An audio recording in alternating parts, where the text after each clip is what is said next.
Hey everyone, it's Desiree and I am here with Spellbinders, and we are going to combine two of the club kits of the month for November. The first one here is the Glimmer of the month. Now this is called Curved Christmas Glimmer Borders, and you can see you have these beautiful borders that of course you can glimmer. Now this one here has a grid, a diamond grid.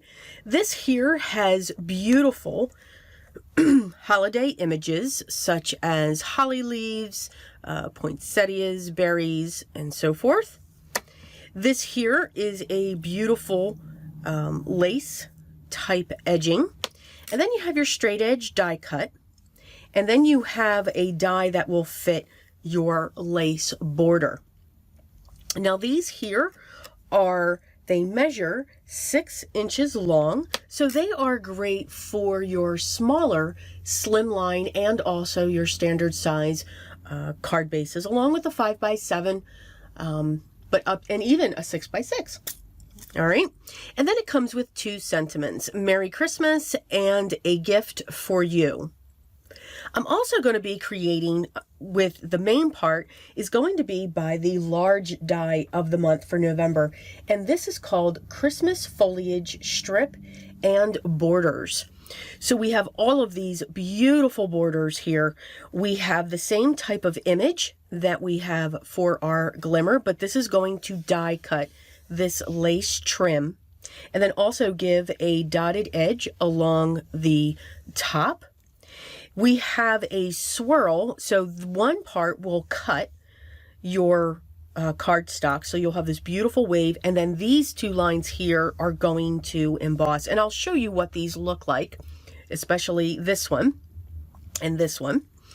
This here creates this wave, and this is a cutout. So this is great if you want to have on your slimline card a shaker. This will be perfect for that. Now these here measure 8.5 inches long. So these are great for those larger, for the original size slim lines, but also can be used for a smaller card as well. You'll just be shortening your piece. This here is the foliage band. And again, it gives you some pin tuck here, and this will cut out. So again, I'll be showing you this one as well. What I love about this one, for those of you that have seen my other ones, I love die cutting and paper piecing all of these pieces back together. It's like a big puzzle for me, and you can just get lost in it, just creating your textures and your layers and everything when it comes to your card. And this helps with that creation, because these dies here that I'm pointing to, except for this one, you can add these, but they will actually layer over these images here. And that's what I'm going to be showing you today.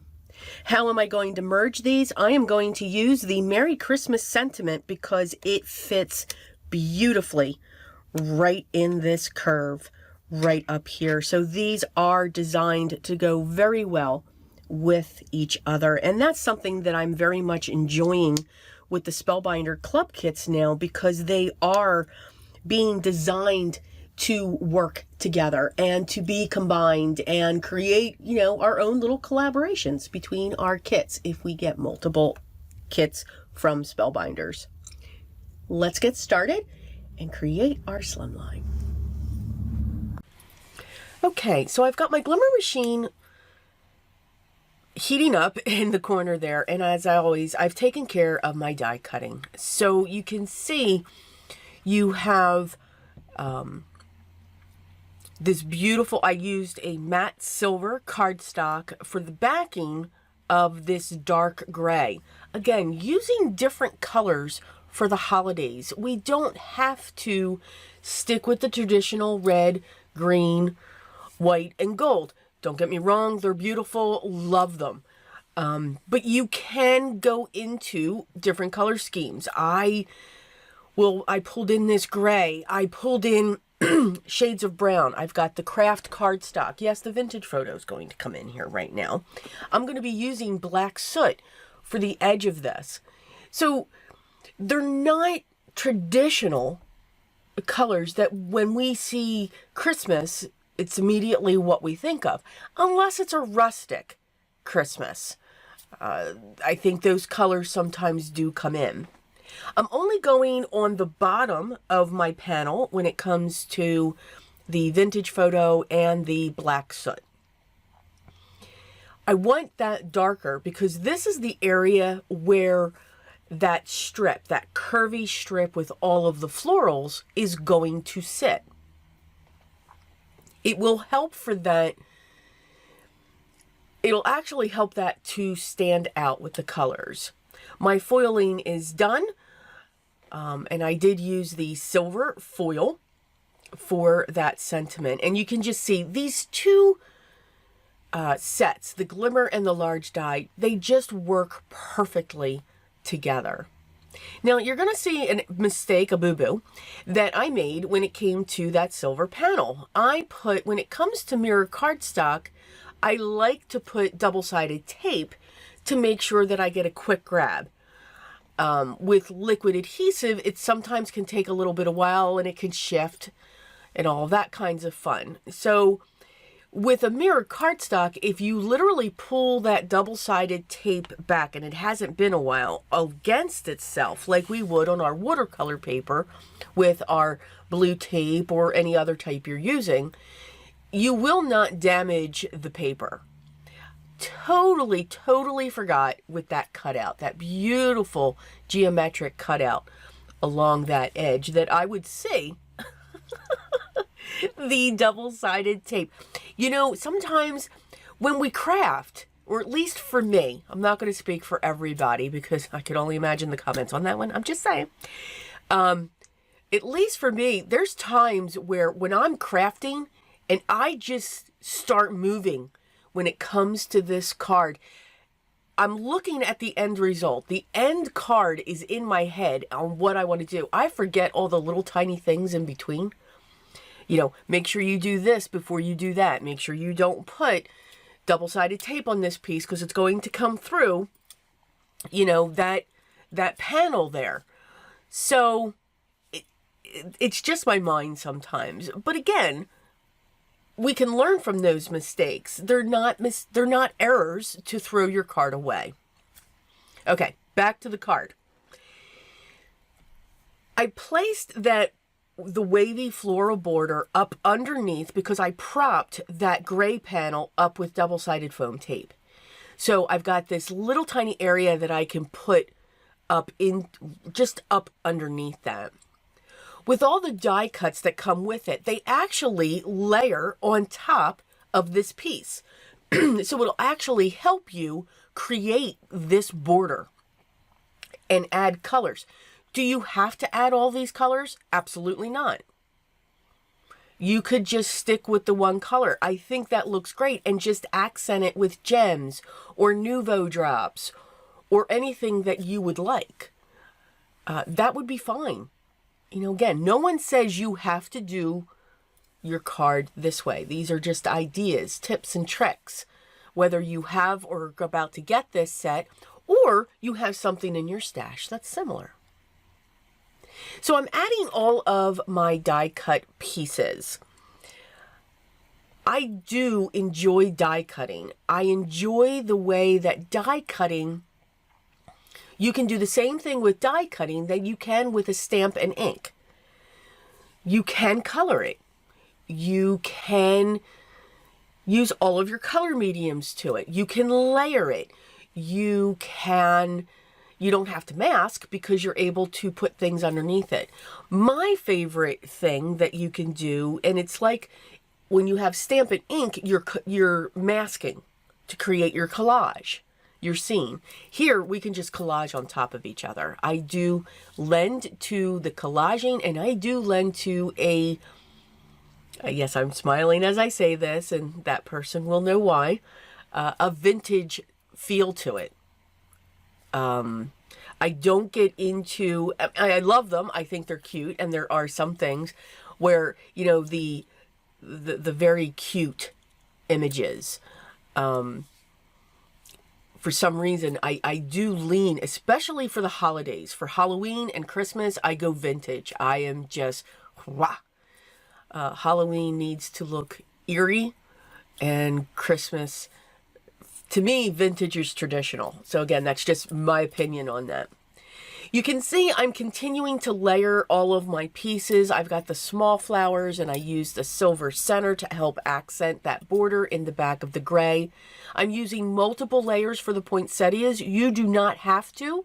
You could just use one layer and you would be fine. By adding multiple, I'm putting on that dimension.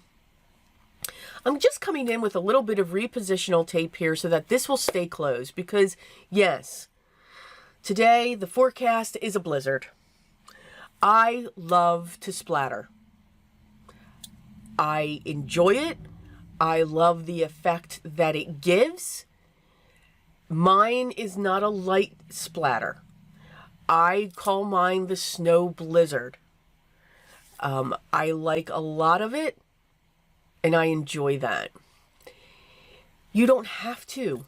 You know, you don't even have to splatter. You could just put what you want on it. Again, the purpose of these videos is to give you ideas, to give you tips and tricks. If you want to copy the card, absolutely go for it. But you don't have to. I took the foiled piece that was left and I put that over my sentiment. I usually do not care where the splatter goes. Trust me, it's all over my desk, it's everywhere. But I just didn't want it to go over that sentiment. So I thought it was perfect to just cut around that and place that right on top. And I knew where to put it because, again, it was the foiled piece. So I thought that was awesome. I don't know. But use it as a mask if you wanted to. I did use my white and I did use my gold and iridescent spray. Nouveau drops are coming in. I used gunmetal for the center of my poinsettias, again, to accent the gray that I have up on top. Could you use yellow? Absolutely. Could you use gold? Absolutely.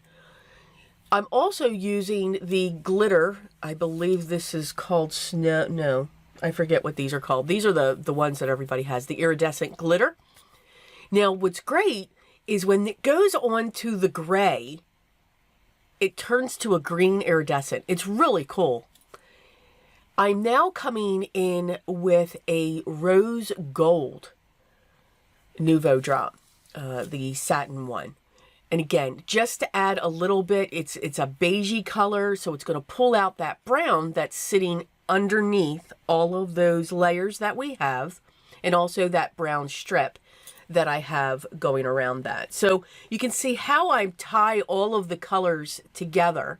I am gently tapping this card, and I do warm my drops in my hands by rolling it for a little bit. But there are some times where I do need to level them out, and that's why I gently tap that card onto the table. Okay, I do hope you enjoyed this project. Again, this is featuring both the Glimmer kit and also the large die kit by Spellbinders. It is wonderful how we can combine them now. As always, all the links will be down below in the video description, including to their blog for more and more inspiration, to their shop, of course, and also to the special products that I use, the 2 kits. If you have any questions, make sure you leave those down below, and I will get back to you as soon as I can. If you haven't yet, I'd love for you to subscribe, be part of my group here. Make sure you hit the thumbs up, and also make sure you ring the bell, because hopefully you'll be notified when the next video is live on my channel. Enjoy your day, and thank you so much for stopping by. But always remember what's most important to me. Always be creative, guys. Till the next video, take care.